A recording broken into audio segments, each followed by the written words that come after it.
you will just rely on ChatGPT, tapos pag wala po yan, hindi na nila alam mag-construct ng sentence, hindi na nila kaya yung critical thinking, they can no longer transfer their thoughts into paper. Kaya yun po yung magiging consequence naman po.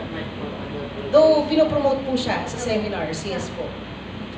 Actually, hindi lang sa educational field daming promotion ng AI pinopromote din sa economy, sa mga organizations, pinopromote. Actually, I made use of it when I prepared my bio note. Tinatamad ako Basta tinype ko lang doon yung graduate Marita Valera, graduate ng gano'n. Tapos siya na gumawa. So, pero, para tayo, di ba ang mga batang nagre-research para malaman natin kung how many percentage yung nakukuha nila sa Google, sa ganyan. Ano mo yun ma-check mo yun Ang ginagamit namin sa Lasal, ano yun, Marian? Turnitin. Gumagamit kami ng software na Turnitin. Turnitin is measuring how many percentage ang kinuha mo sa internet. Okay. Ngayon, dito, pwede naman natin gamitin yung AI. Kasi may pang-combat tayo. Masi-search natin yung bata na, ginamit mo AI. This is not yours. It's artificial. Ayan. Ayan ang mga pang-detect ng AI. Para alam mo na, AI ang ginawa ko, galing-galing mo. Ito pa, dating hindi naman magaling, tapos galing-galing na niya ngayon. So, nakakatakot na. Dati, hindi naman ako kaganda doon sa picture ko, yung profile picture ko, halimbawa. Bakit ngayon, wala na akong, pili. Parang gano'n, di ba? Kasi AI din yun.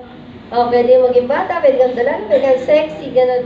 So, anything now can be done because of technology. Kaya nga, kailangan maingat tayo bilang mga teachers. Ano pa? Okay, so tandaan daw natin, these are just tools. They are not there to replace our hard work. So, human intelligence is superior than artificial intelligence. Kaya nga, nagkaroon ng artificial dahil sinapply ng human. Kaya lang, naging magaling ang human mag-supply para maging mabilis ang lahat. Hindi naman natin sinasabing masama siya. No. Nakakatulong siya. Okay? AI cannot teach experience. Hindi niya matuturo yung experience. No? Yung experience mga namin na nanganak, kung natuturo ng AI, yun. Hindi mo matuturo yung bata nagbago dahil mabait ka sa kanya. Diba? What else? It cannot teach love, which is number one na kailangan para yung mga estudyante matuto na talagang matuto. Ang kalaban kasi ng ng nagre-rebelding bata pag-ibig lang diba? It cannot offer the warmth and tenderness that teachers and parents can provide. Okay? Hence, tayo mga magulang at educators are sabay-sabay. Replaceable. Hindi tayo pwedeng palitan. Kaya, saludo ako sa inyo mga teachers.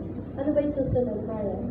Okay, lesson from ako as educator. Ano ba? Gusto kasi ni Marian. You end up with your own personal experience, with your own story. Anong story ako? Story ako, naging educator ako, kasi gusto kong umunlad ang buhay. Sabi ko nga, promissory note lang ako kasi mahirap lang kami.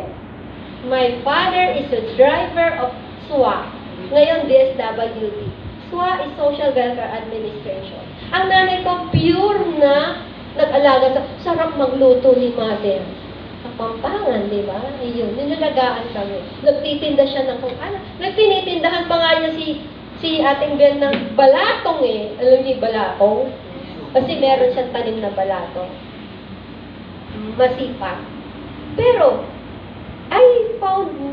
parang I realized, parang slow learner pala ako. Kasi ang course ko nung una, engineering. Why? Because at the University of Santo Tomas, I am a working student. And I can only take a course na may panggabi. I prayed a lot. Santa Rita, Santa Clara, sana pumasa ako sa College of Engineering para maka-enroll ako. True enough, pumasa ako sa College of Engineering. First year, second year, naku, pagdating sa differential calculus, bagsak na. Hindi pala para sa akin yun. Para sa akin pala ay tatabi